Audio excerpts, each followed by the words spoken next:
Moi, la sombre louve de la lune, bien décidée à affronter une dernière fois les immensités enneigées, je cours vers toi, poussé par une force irrésistible et pleine de mystère. L'oiseau de nuit, ses ailes immenses entièrement déployées, plane au-dessus du bois, transperce les ténèbres de ses regards déments, semblable aux chasseurs solitaires capables de conquérir l'immortalité. Il te cherche, ma beauté, dans les feuillages dévorés par la pénombre. Il te traque peut-être, de la même manière que mon âme avide, en cet instant, court après ton amour.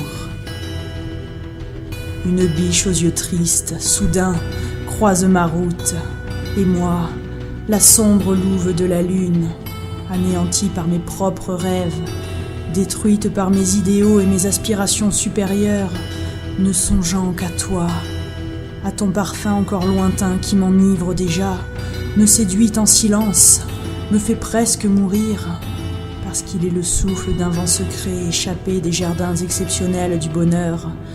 J'offre à ce corps si beau 1000 étreintes sanglantes. Elle crie, elle tremble, elle pleure de douleur, la biche aux yeux de mort, quand mes lèvres cruelles, humides de désir, fouillent ses formes séduisantes avec grâce et délicatesse, déchirent amoureusement des lambeaux de chair tendre, puisent leur force et leur espoir à la fontaine de son sang, la consument enfin jusqu'à l'âme, dans un ultime spasme de peine et de plaisir. Cet avant-goût de toi me fait accélérer ma course, car je sais que, comme cette beauté rebelle aux yeux doux de velours, symbole d'une mélancolie perdue, tu succomberas à mon charme infini. Tu t'abandonneras tout entière à mes baisers sauvages, les baisers de la liberté. Tu trouveras au fond de toi, dans les eaux les plus noires de ton âme, le courage de m'aimer.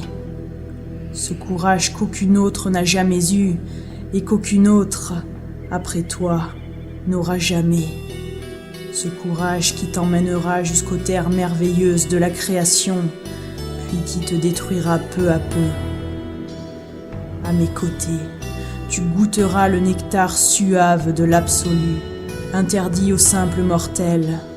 Tu traverseras les royaumes du rêve, de l'amour et de la beauté, des mondes magnifiques et terribles, inaccessibles à bien des hommes, car peu d'entre nous, mon ange, ont l'intuition de l'éternité.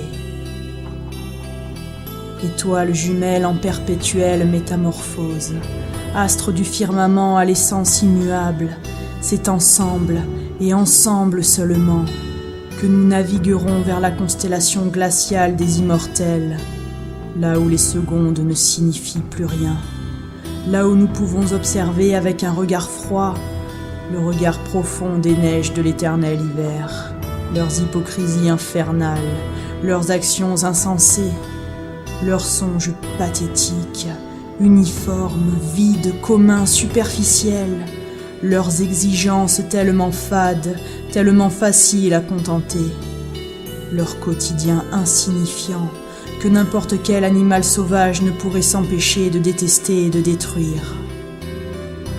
Voilà pourquoi, moi, la sombre louve de la lune, moi, qui voue un culte à la grandeur du sublime, qui attend toute autre chose de l'existence, qui cherche dans les gouffres de l'art l'émotion divine et la passion véritable, je cours vers toi, à travers les espaces sans barrière de la liberté, hostile à toute trace humaine, porté par la magie du diable et de Dieu.